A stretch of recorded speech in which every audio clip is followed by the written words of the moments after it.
Welcome to Life, Lafter Divorce, episode 25. I am your host, Leanne Linsky. We're getting old. Yeah, we're like quarter of a century here. And I'm the boyfriend. Yes, yes, you are. And you are catching up. So there is that. Welcome back, everyone. We are excited to be here with episode 25. And we also want to let you know we love to hear from you.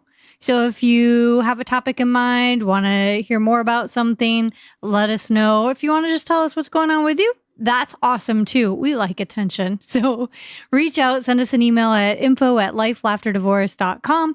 And while you're on the internet, why don't you go ahead and rate, review, subscribe to our podcast on Stitcher and on iTunes. Boom, do that. So this there's like 56 weeks in a year. You got a few holiday weeks in there. We have been able to maintain this for basically 6 months every week, and we keep going. I know, that's the way it should be, right? Well, yeah, but they have we have real jobs. I know. What are you talking about? This isn't a real job. This is a labor of love. Yes, it is. And yeah, so this is impressive. I'm impressed by your stamina to keep this going. Yeah. Well, thank you for that. And I was impressed with yours as well. So I'm sure everybody else we want to know if you're impressed with our stamina. Send us a message, please. So when you were going through your divorces, yeah, so you had two of them in 4 years, 3 years, 5 roughly 5 years. Yeah. So you had to go through a lot, basically emotionally, everything. Did you have people around you to help? Do you have family and friends to support you? I did, and I'm very lucky that I did. I couldn't imagine going through it without them. Yeah, I mean, I really counted on my friends and my family quite a bit. So is it like the typical friends where they're like, "Hey, Leanne, come on, it's a Friday night. You need to go get drunk or have a beer or something." You had that? Yeah, I did. I did have that. And I think... I'm sorry, that was my poor girl voice. That was a very good imitation of most of my friends, yes. I did have friends who were like that. And, it's interesting, the people that are really there for you during those times aren't always the people you expect to be, Yeah, there's acquaintances, friends that are on the periphery, but that are there because they understand, they know what it's like, right. and they want to help. Maybe they're not the ones you share everything with, but they're definitely part of that support group that helps you get through things. Yeah, and there's people that maybe you weren't close to before that step forward because they've gone through it themselves and can provide some insight and some guidance and things like that. And no matter how much support I had during that time, there were those moments where I felt very, very alone. Yeah. Anyway, because you lost somebody in your life, and no matter how much I was grieving. Yeah, but no matter how much your friends or family even try to, you're always going to have that void. Right. So they try to fill the void. Your friends try to occupy the time to help you get through it. Yeah. But you still have an empty space in your life, in your heart. Of course. Yeah. Of course, there is that, and I think we've heard from quite a few of our guests too that the easiest way to move on is to start seeing somebody else or start creating new memories with somebody else, whatever that may be, or one night or whatever that is. But that's not always easy to do, So you have an emotional connection with somebody. It's not easy to, even if it's over, it's not easy to move past that with somebody else. Exactly. But having friends and family was definitely a huge thing. And I mean, I'm sure even though you haven't been married, you've gone through some hard life-changing times and things like that. And could you imagine having done it without your support system? No, you have to have a support system. And that is friends, family. Sometimes that is friends and family, and sometimes that is my sports team. So I played sports at one time. So having that community help me. So there are other communities other than just straight friends and families that can help you get through these things. Right. And thank goodness, because your friends will get bored with you after a while. Like, come on. Right. They're like, let's go. Gosh, we got to pick up, her again. Like all we're going to hear about is the divorce. yeah, I mean, that probably does get old to a lot of friends. And I'm sure I've been on the other side of the fence many times, but it does make a huge difference. And I think nowadays, because my divorces were, over a decade ago, but nowadays I think it's even more acceptable to talk about it, Oh, because it's so prominent now. Yeah. I mean, it was then too, but I guess go backward maybe 25, 30 years and not so much, right? Yeah, but probably the way the world is connected now, since everyone can talk about it and, well, not really talk about it, but tweet about it and Instagram about it and Facebook about it, and people post about it, and they're way more open about it. It has changed considerably. I mean, we didn't have podcasts when I was going through my divorce, and there certainly wasn't anything like it, except maybe those weird radio shows on a late Sunday night where they play all love songs and take things, and people call in and so like make those requests, like I'm just thinking about him and those weird things. That's all you. That's not me. Good, yeah. I don't know. Have you never heard those radio stations? No, I don't listen to the radio on Sunday night. I know you guys have heard it. So, but we didn't have all of this. So it was a little bit different. And now I think with technology, it even opens the lines of communication even more. So thank goodness for that. Yeah, but I'll leave this. I'll say this and then we'll get moving on. But the technology, I think that leaves a hole too, because you're not a hole of not having someone around, because you're just sending stuff out to the ether and you're not getting any personal connection from anybody. You're just getting a bunch of texts and tweets and whatever likes. I don't know if that's a real connection to help you really get through these kinds of issues or emotional. Probably not so much. I think you're right. I mean, to a degree, it's one thing to be able to put your things out there, and depends on your group of connections on the social media networks. If anybody's watching anything on your feed or not, that's another story entirely. But I do think there's something to be said about the personal touch, the one-on-one conversations, the friends, and the, being able to go and talk to a family member or something like that. It does make a huge difference. I mean, I'm so glad social media wasn't around during mine, because that would have just brought on a whole another world of issues. But, it is what it is. But yeah, support. It's super important. So tell us about our guest this week. So our guest this week is a New York City comedian. We've actually crossed paths on many occasions over the years. And then he had moved out to LA and back to New York. And then now I'm out in the Southern California area. And he happened to reach out to me this week and wanted to share his story with us and our listeners on Life, Lafter Divorce. So I'm very, very pleased to announce Mr. Lex Morales. Without further ado.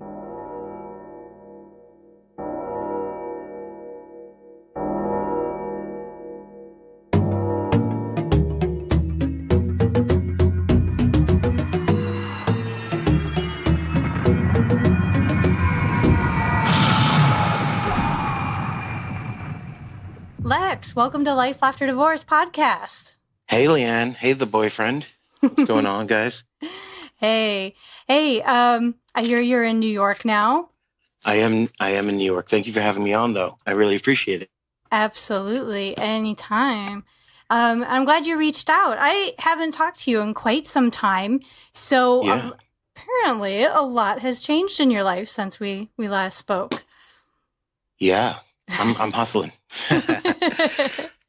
Yeah. So I think, apropos to the podcast, I think when I met you, I probably was in the process of getting divorced, but I didn't talk about it much. I don't think I spread it around to much of my people.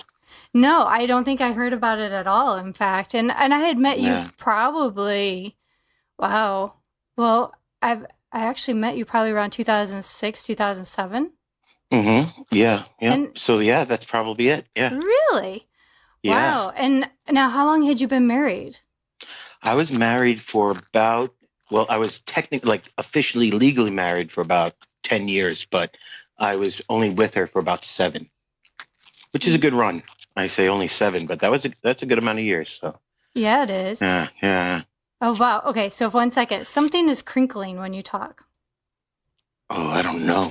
Do you have a beard? Oh, you know what? Yeah. Let me see. I had my headphones on. Ugh, sorry. How about that? That's okay. That's perfect. Okay. Better. Good. Yeah. Good. Okay. Okay. So how long had you been married? We'll go back to that. Yeah. So I was married for legally, I believe, 10 years. Weirdly, I don't even know the number, but I was with her for about 7. We got married at like, I was just about to be 21 and she was 20. So we were really young and, stayed together for the whole 7 years. But there was a little patch in between that we broke up for a couple months where we were still trying to keep it together. And then we couldn't figure it out, but it was ended up being 7 years of marriage. That's a long time. That's a long time. And that's amazing that I had never heard anything about it. You kept it very quiet while you were going through it.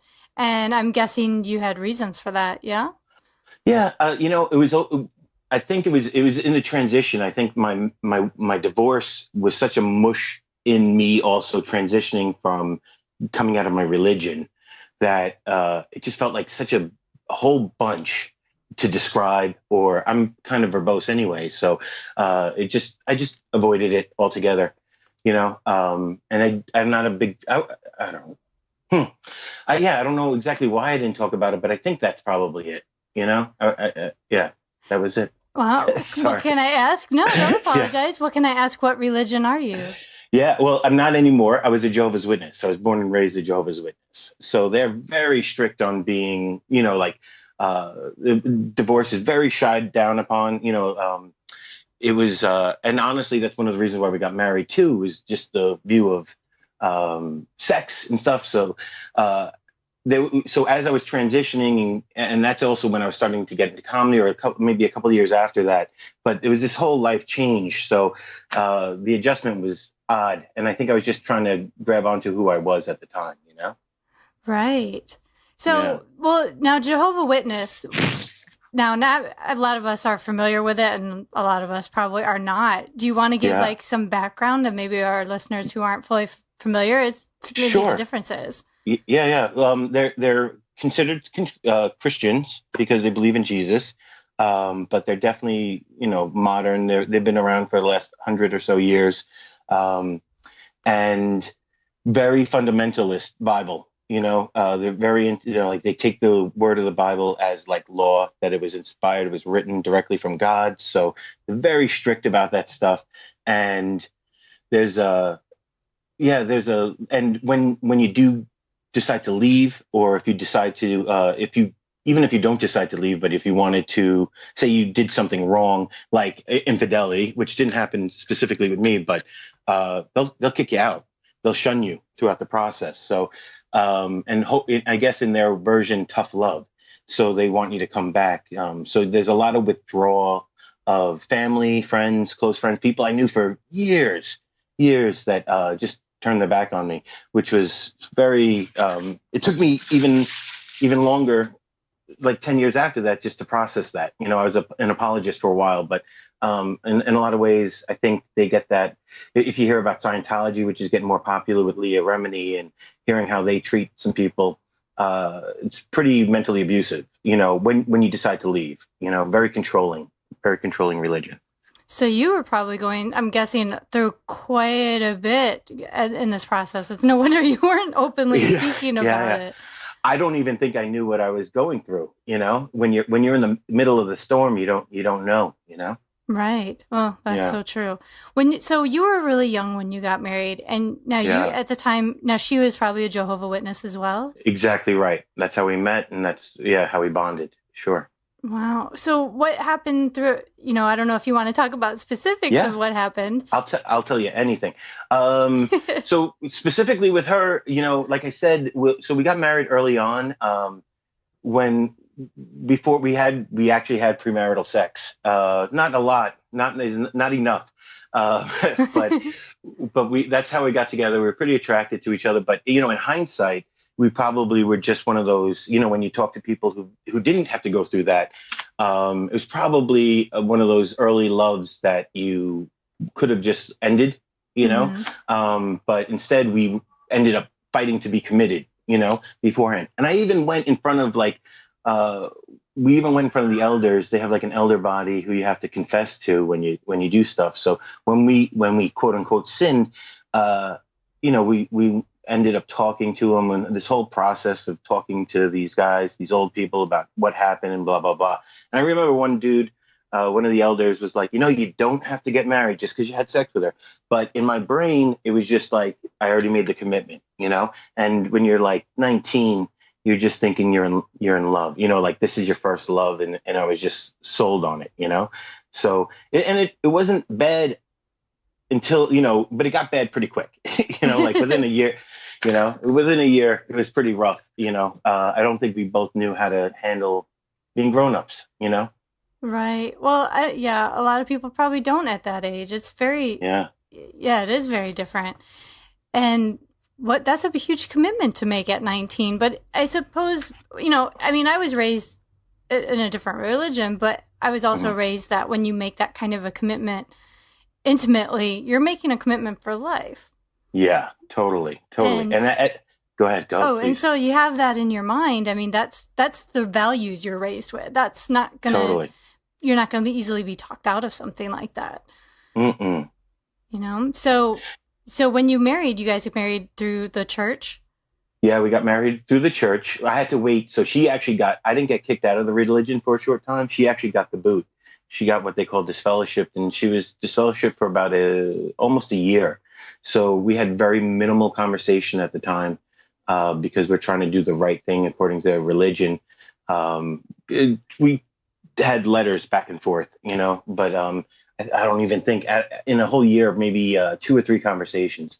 And then when she got back in, then we started dating again, and it went super quick right after that. By the time she got back, within 6 months, 3 months we were engaged, 6 months, 9 months we were married, somewhere around there. And and then it was on. That was it. So you went through all of that before you got married. Yeah. All because you had sex. Oh, my. Totally. And when you go through something like that, too, I guess in hindsight, when you're thinking about it, when you have some kind of event where you feel like you're against the world, you have that bonding moment as well. So we kind of felt like, I think that really bonded us a lot more, Yeah, of course. Of course. And then you had a good marriage, I'm guessing, for some years because you were together for quite a while. It's pretty good. I mean, for the most part, I really, and I still, we ended up, weirdly enough, she'd have to say it too, but on my end of it, we ended up pretty amicable at the end of it. But because I think we did give it a shot, there was about 3 years of, it slowly got worse and worse over the first 3 years, but it wasn't completely intolerable. In my perspective, it seemed like she just didn't know how to be happy. But in hindsight, probably both of us didn't, and, so we took a break, but I owned a house, and when I took a break, we didn't move out. I just moved into the guest bedroom for about 3 to 6 months, and we just lived like that, just not talking to each other for a couple months, and functional, but just really cold and weird. But eventually it fixed. I think this is the dick that I am, but I put it on her where I was like, you got to go to therapy. You got to just figure this out. And so she started going to therapy. She started getting a lot more comfortable, and so we got back together. But once we got back together, she stopped doing therapy, and then it just went downhill again, That's rough. Yeah. And to live with somebody for a few months and not speak to each other, that must have been intense. Yeah. Can I tell you, this is so uncomfortable now that I don't think I've ever said it in public, but and so I'll say it right on the podcast. But I remember, the best thing about a relationship was sex. Like that we did was not bad. She was great, and I was learning. So, so we really bonded with that. That was our thing. We get in fights outside of the house, and I'd say, oh, you should see her alone when we're home. But when we're at home, we were just having sex all the time. So that was great. But when we split up, and this is the private thing, was I remember just being in that rage of a hormone rage. I just wanted to have sex. So I remember literally masturbating very slowly. Probably I took way too much time hoping to get caught so that she would just see my penis and have to get on it, And eventually she saw it and said, what are you doing? And that was Oh, that. no. So yeah, that was pretty uncomfortable for everybody involved. Yeah. So And this is why you were in during that intense time when you were living together. yes, exactly right. When we just didn't want to even talk to each other, but I was just hoping that you could at least have some sex. I was hoping. Yeah, angry sex is pretty good sex sometimes. You were probably how old at that time? 25? 22, 23. Oh, yeah. No, 23. Yeah, I'd say 23. Yeah. Oh my. Okay, word out there to all the ladies. This is what's going on. Yeah. Oh, no. Oh my. So that happened, and that just didn't change your mind at all. No, well, that was just me trying to have sex with her again.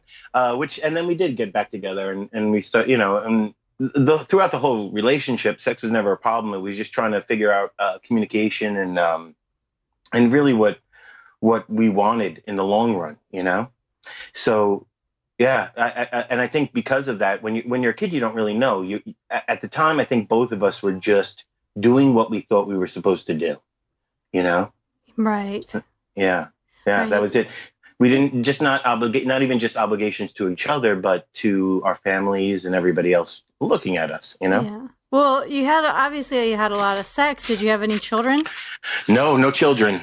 I know she really wanted it, and those are one of those things. Like again, I try to learn. You try to figure out what happened, but she definitely wanted kids, and I told her we're so young. That was the one thing I said. We were kids.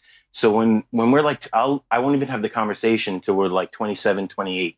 And after we go to like Europe or do a little bit of traveling, we have a little bit of freedom, and then we'll come back and have a family. But I was set on having kids too. I was looking forward to it, to be honest. Mm-hmm. And did you ever go to Europe and travel the world? No, I just moved to California. And did she move with you? Did you guys do this together?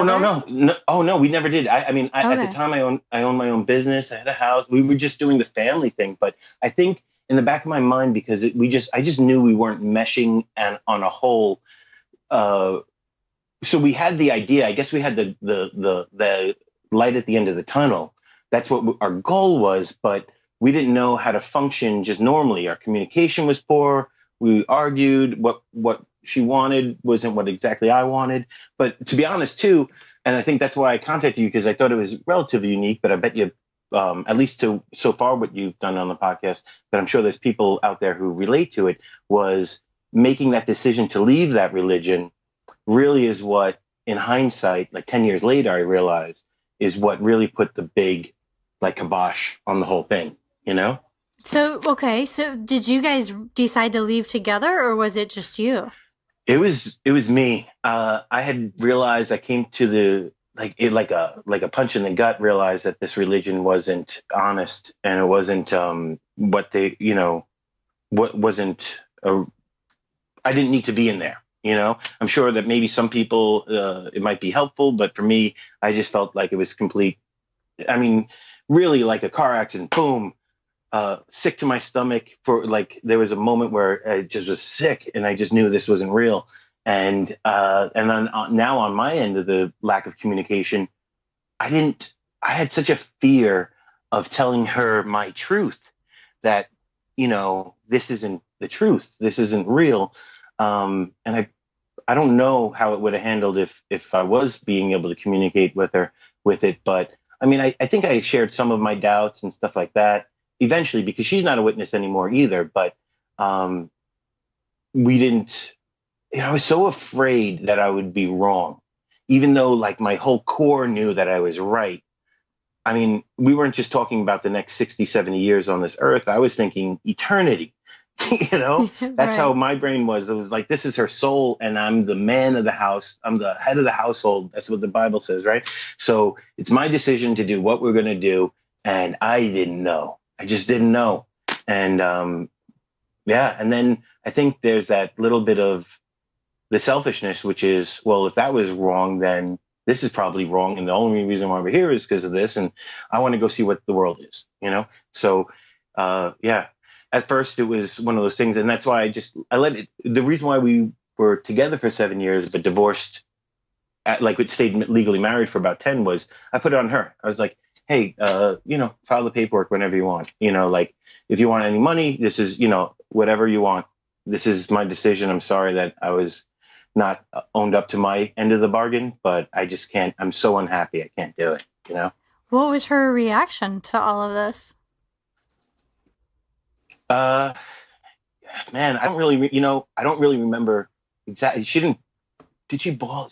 I'm sure she cried. I mean, it wasn't as ugly. It was pretty clean, pretty quick. But I think in hindsight, now I'm the asshole because in that transition where I wasn't sure, there was a couple times when I came back when I was emotionally weak or something and I hit her up and she was pretty like give me emotional support and stuff. And so I probably strung her all along longer than anybody needs to, because any little bit would be unfair. But she never put any pressure on me to get back, and she never really put pressure on me to leave either. It was just like, all right, whatever your decision was. But to me, that was almost confirmation that it needed to be done. I was like, wow, you don't even care about this? Then fuck it, I'm out. Yeah. So I understand that. I mean, if do you think that if she actually would have said, "Don't leave, stay, let's work on this," you would have stayed? I don't think so, to be honest. I think at that time I just felt like everything was not real, or I had to learn life again, So, maybe if she gave me space or if I handled it in the right way of thinking that I'd get back with her, I don't know though, but I didn't think it was fair. I'll also tell you, one of the things that made me think that I needed to do this, get divorced as well, was my parents got divorced when I was like 14 or 15, and my father, in hindsight also, but I was starting to recognize at the time, was a real dick to my mom, and he was just real, I mean, I wasn't in the conversations, but it just seemed like he was just really pushing her away to the point where she actually committed adultery against him. So he divorced her, boom, gone, everything was done. And then she got dumped on by the religion and family and stuff like that. And I saw it like, geez, my dad was the one who was being cold to her. And when I saw me doing that to my wife, I was like, I don't want to be that asshole. I don't want to be my dad. So I just was honest with her. I said, we are miserable. Let's just be done, go find somebody who can make you happy, because obviously I can't, Yeah, that's rough. And so when this happened and everything, I mean, she had already been shunned once by the church. Yeah. What happened when you guys announced your divorce, or what happened when the church found out? You want to get heavy? This is another cool little interesting. To pile it on, when it rains, it pours. This is right around 9/11. No, this is a year or so after 9/11. And my best friend killed himself. And we were now just separated maybe 2 or 3 weeks. And my friends, you kind of become a recluse. And my best friend kills himself. And we see each other at their house. She ends up being at the house. And none of our friends were talking to us. None of our friends. She's sitting alone. I'm sitting alone. And we ended up talking a little bit that day, but she was weird to me too.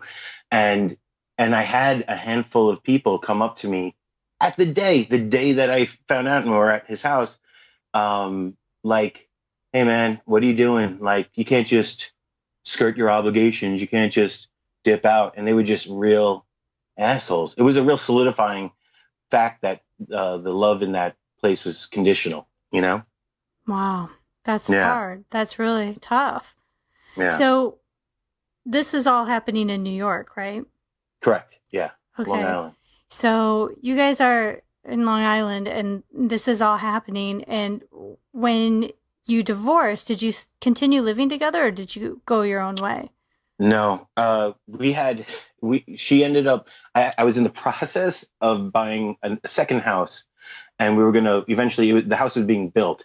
So I was like, you want one of them? She's like, I don't want anything. And I was like, what? So now I had two. So she ended up getting an apartment not far from where I lived. And then I had 2 empty houses, which was crazy. So I started selling another one. But yeah, she bounced out. And do you still talk? We could. If I bumped into her, we'll have a decent conversation. I think we're still friends on Facebook. But yeah, it's not, she never really, the last time I talked to her, it was just very functional. You know, we bumped into a place. How you doing? Good. You happy? How's your family? That kind of stuff. And that was that. You know what? My mom still talks to her every once in a while. I think my mom, yeah. So moms are good weird. for that.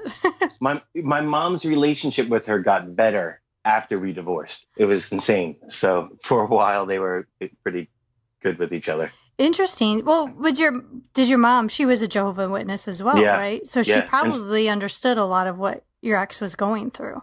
Yeah, and she was the one who got divorced. I mean, she was the one who got shunned from the religion too. So I think she had a little bit of empathy for that as well, and didn't want her to feel so alone. You know? Right. Well, your ex was still part of the church when you were going through your divorce. When and what led her to leave later? Never asked her. You know what? I never had that conversation. I kind of always still want to, you know, I'm curious to find out what she really, you know, her family's still in too. I think all but her brother are still in, and she still gets shit from them too to get back.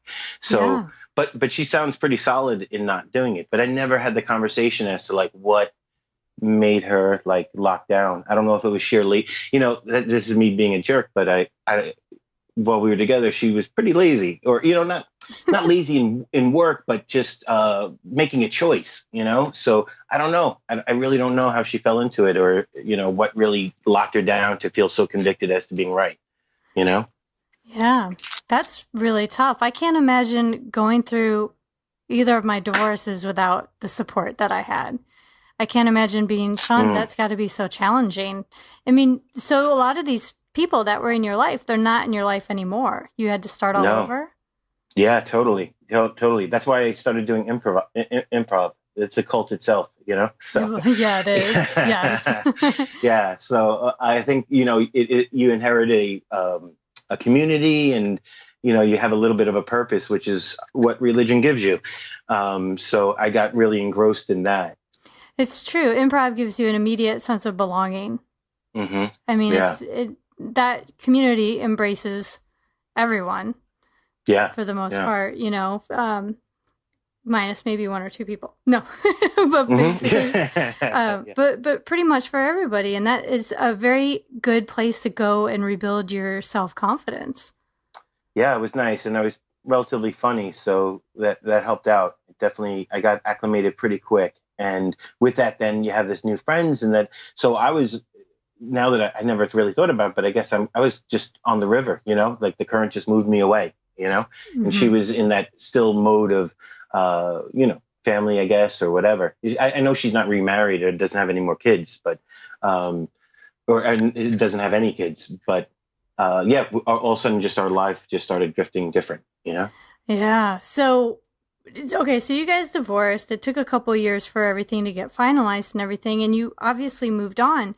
How did that experience change you going forward? How has that affected other relationships? Well, I know the first relationship, I think I became very clingy to that person because that was my lifeline towards normalcy of family. And she had a pretty good family. They seemed pretty well together. She had her shit together. Very smart, very funny, very pretty. And her family was very loving to me too. And so I think I just, you know, while the rest of the world was burning behind me, I was just grabbing onto her for life. And that's not fair either. So I think that's one of those things in hindsight, well, not hindsight, I'm still dealing with it, where if I do have a bad week, or if I could string 2 bad weeks in a row, if I'm with somebody, I probably put too much pressure on them, which stinks because I just don't have as much of a support group as I was used to, you know? Mm-hmm. Yeah. Yeah. And plus being raised that way, I think, I'm guessing like you're also going into a new relationship kind of with the same values you had to begin with. Totally. I mean, I try to trick myself and say that this isn't forever. Just have a regular, hey, you could date somebody for 3 months and it's fine. People do that, you know? You know, it's like not everybody's going to be compatible. But for me, there's definitely always that little bit of something that says like, all right, is this going to be forever? Like I can't deal right away. I can't deal with this forever, even if it's just a little thing, which is it is a hindrance Yeah. on other ones. Yeah. Yeah. Well, and you have a bit of a conscience, and yeah, of course. So as you get farther past this, do you see things changing, like in how you communicate? Yeah, I definitely am way more open. I'm like an open book as to those kind of things, and trying not to. Well, I don't tell them the pressure. I could tell myself like, hey, slow it down, buddy. But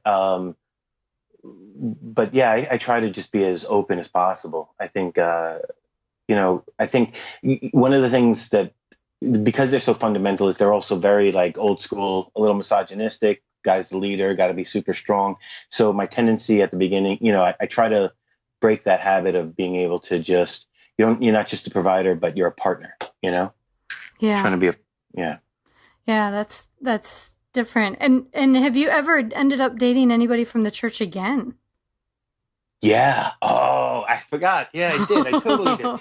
I did. When I first moved out to California, I went out to California and moved out there. This is right after the girl that, so this is like the second girl that I dated after breaking up with my wife. And she was this 19-year-old beautiful girl from San Diego. I know. So stupid. I'm like 30. I'm like 30 at the time, I think. So, so 19-year-old.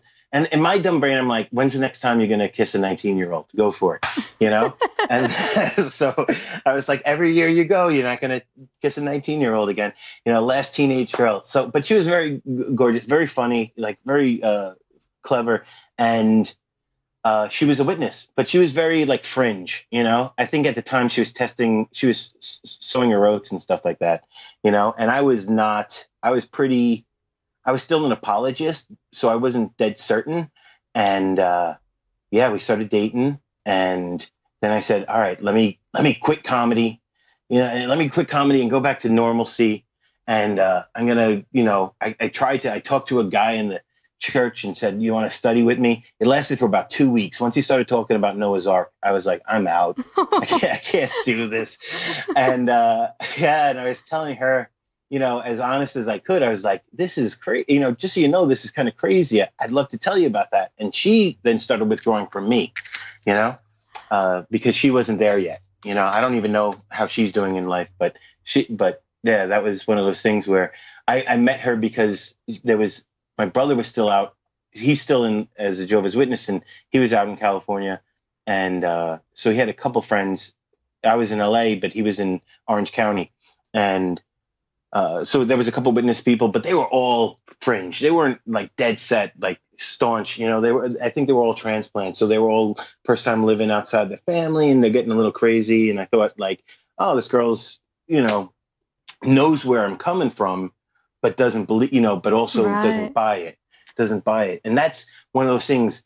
In a weird way, I'd love to find somebody who's out. So who knows what I went through, without somebody who actually understands, but not have to go through all of it again. Yeah. Because it's probably got to be hard to explain. Has it ever caused you trouble when you do explain it to somebody?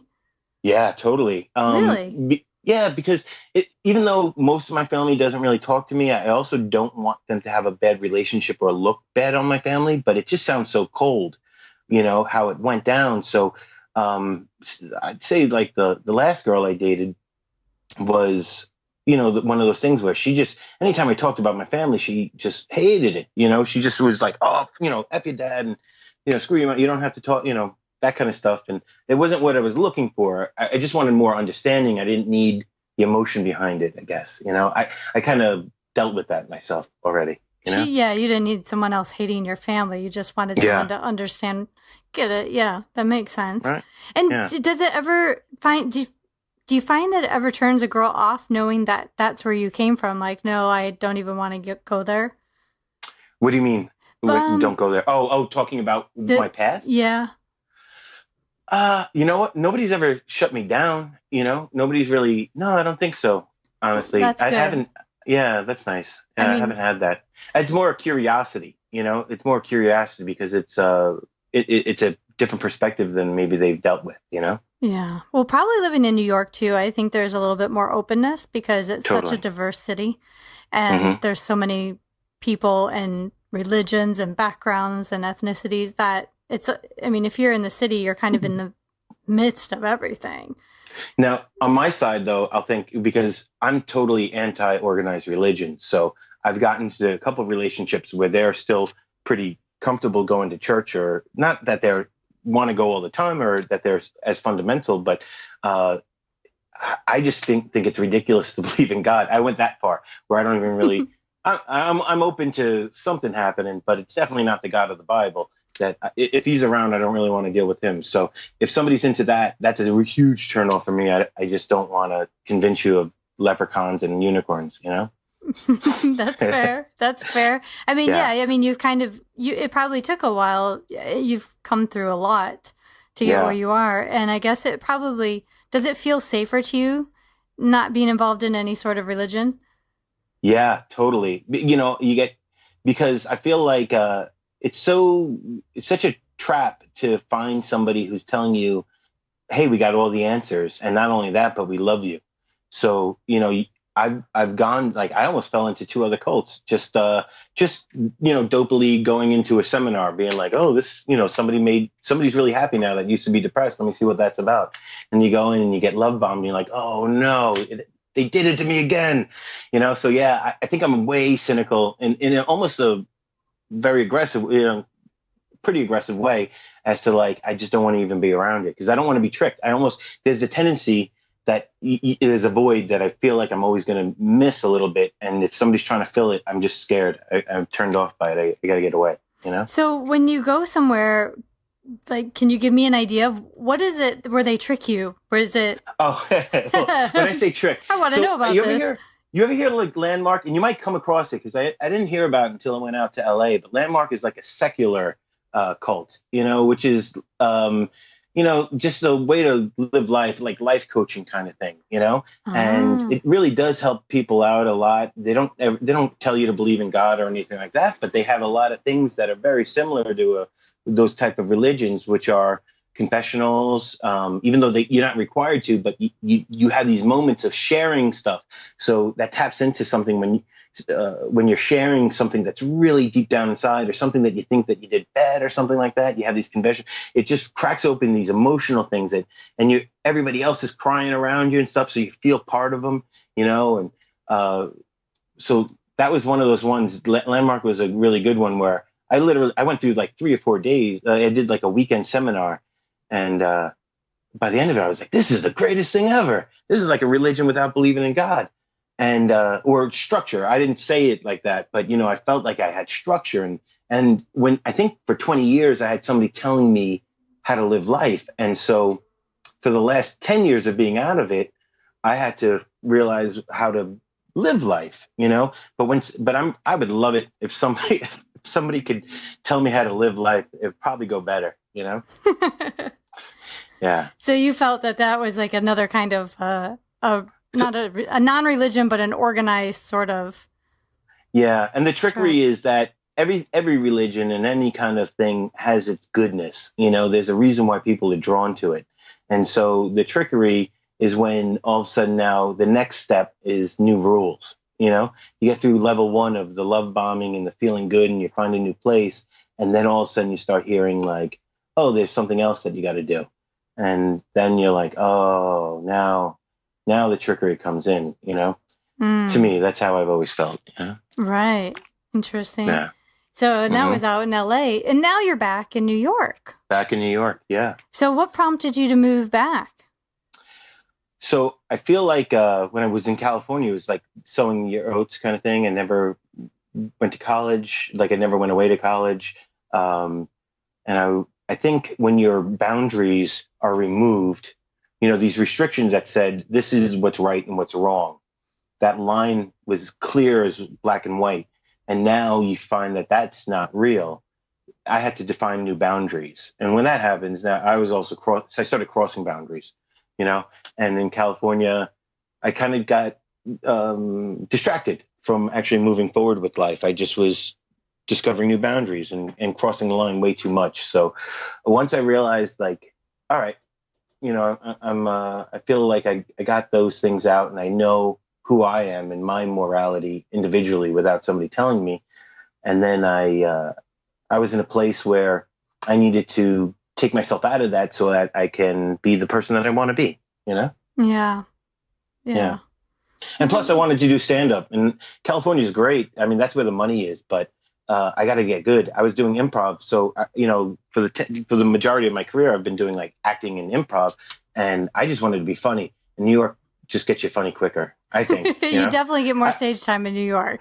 Yeah. And have you noticed, I don't know, very nice people, but they do polite claps. I want laughter. I want to be funny. Don't just clap at me. I know, don't think that I have a job I'm going to give you. Just laugh if it's funny. And they might mess their hair and makeup if they clap too hard out here. That's LA. Yeah. Come on, all the beautiful people.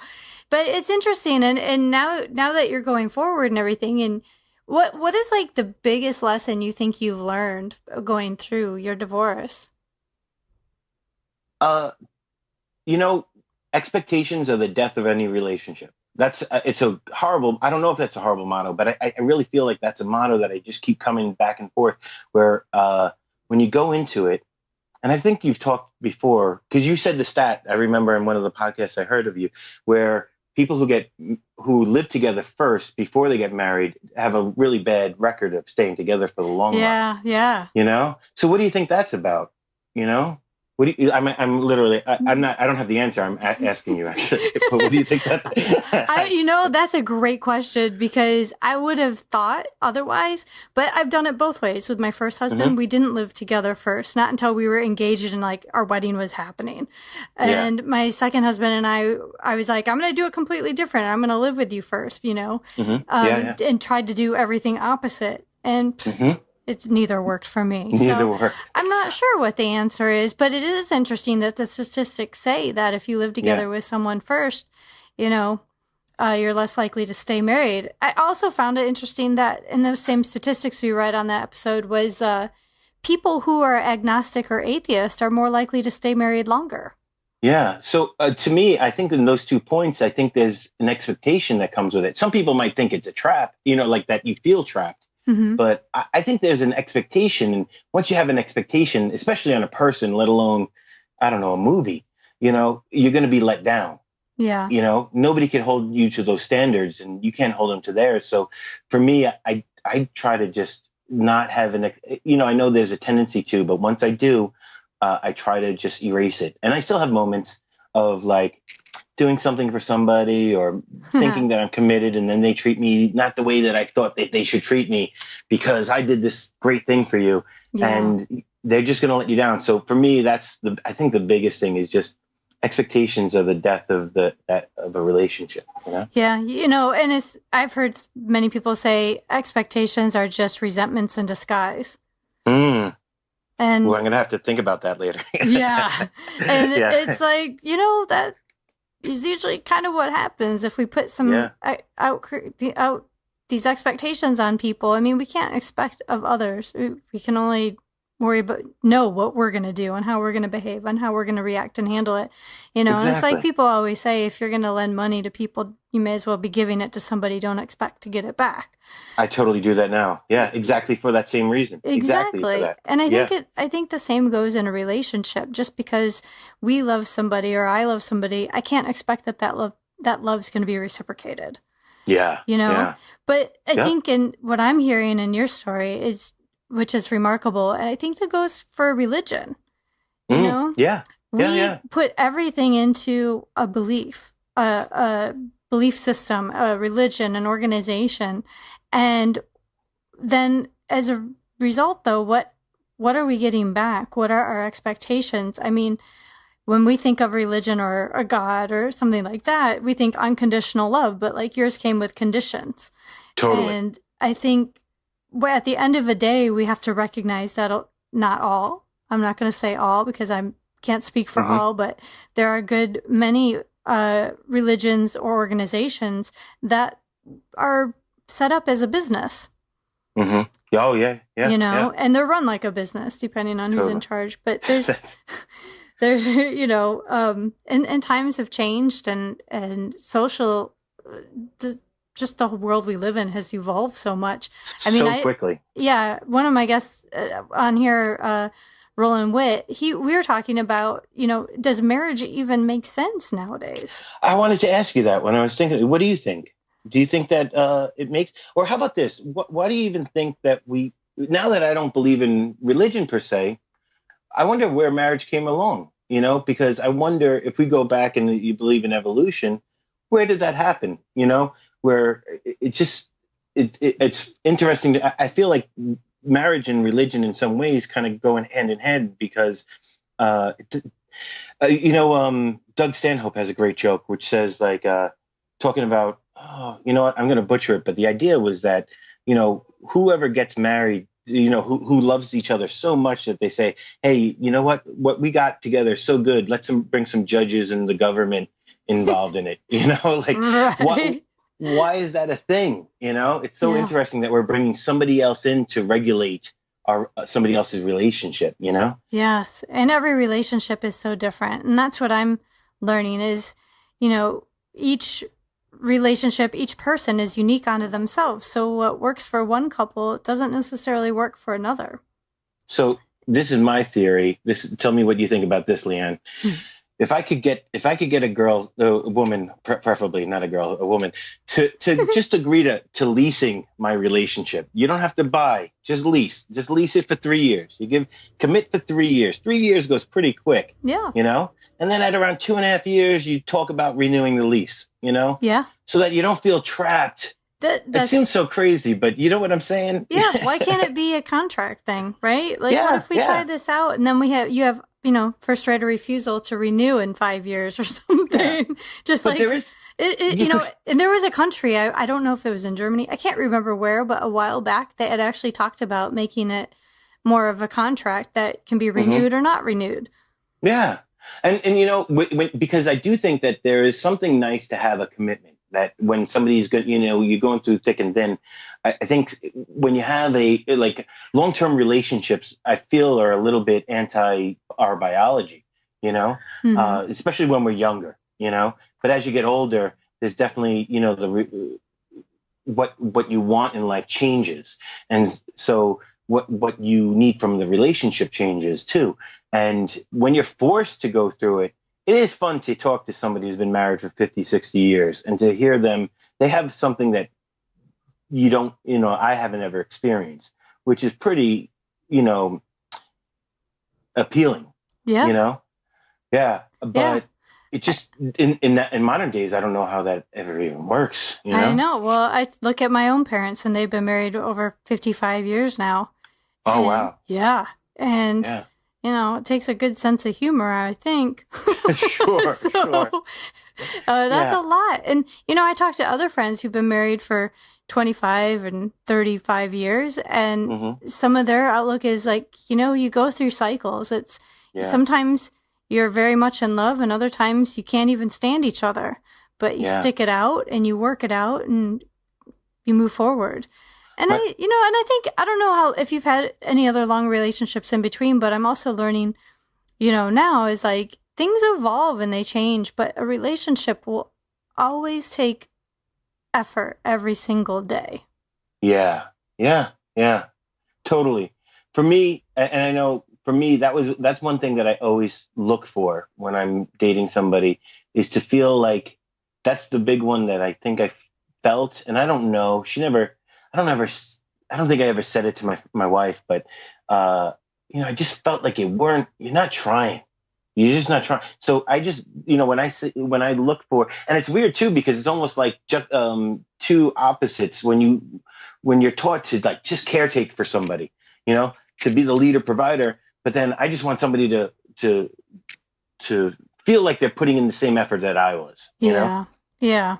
I tell you what, it makes all the difference in the world to know it's reciprocated. It's not conditional.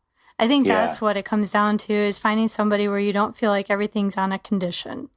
Totally. And it probably, like you said, goes for religion as well. Yeah.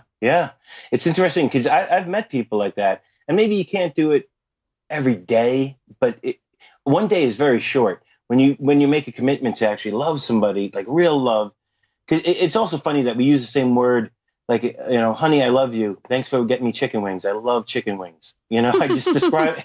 It's so weird, so we need more other words for that. Yeah. But, right. Doesn't it get a little cluster because of that? But, to know that you got, the ride or die. I love, to hear that saying, like the ride or die kind of chicks. That sounds great. That's what you're looking for now. It would be nice, but it seems so hard.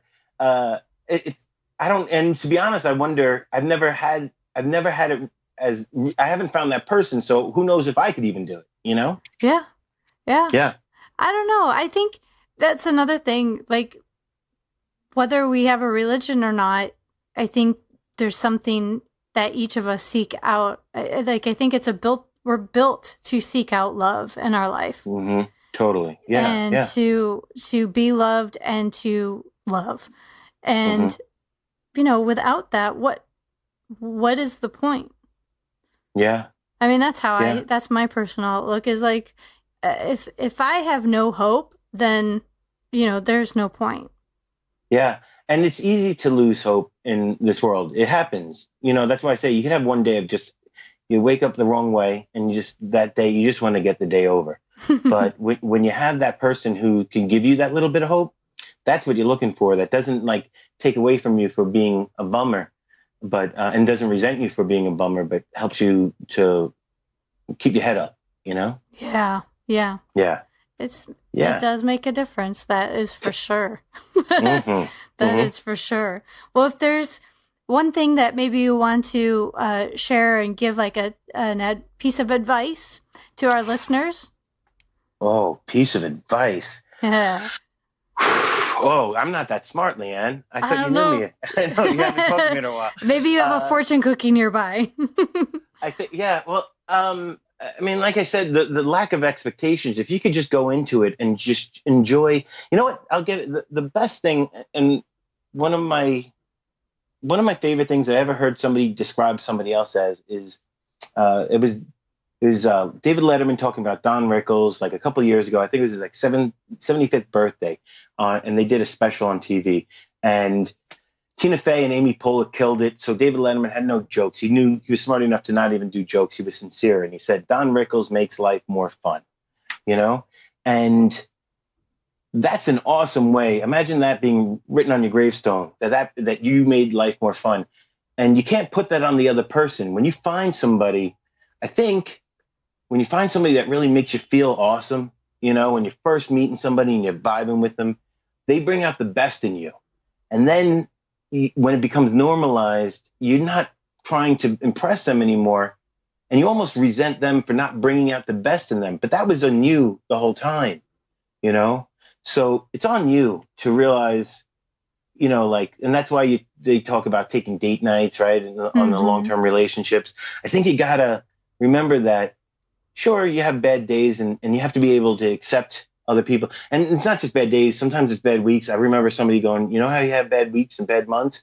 Sometimes you might have bad years in the long-term relationship. Now, I had the 10-year. I couldn't get through it. But I think when you put it on the other person, like they're taking something away from you, as opposed to remember that the beginnings of that relationship were when you were trying to trying to impress them. Yeah. Well, they were bringing out the best in you, and you could be that person all the time. And if you can't, just pretend. You make a choice, bring the best to you. Yeah.